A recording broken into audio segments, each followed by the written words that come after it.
بسم اللہ الرحمن الرحیم۔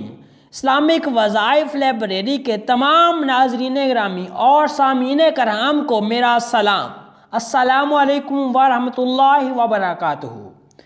میرے پیارے ویورز، آج میں آپ کے ساتھ تمام گناہوں سے معافی کی دعا لے کے آیا ہوں۔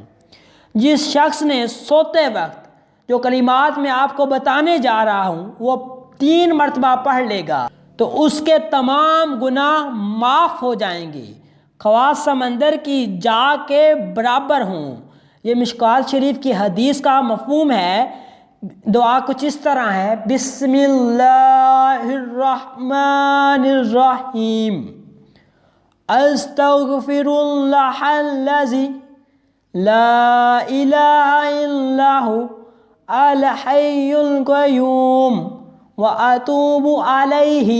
ترجمہ: میں مغفرت و بخشش چاہتا ہوں اس اللہ سے جس کے سوا کوئی معبود نہیں، اور وہی حی القیوم ہے، ہمیشہ رہنے والا اور سب کا کار ساز ہے، اور میں اس کی طرف رجوع کرتا ہوں۔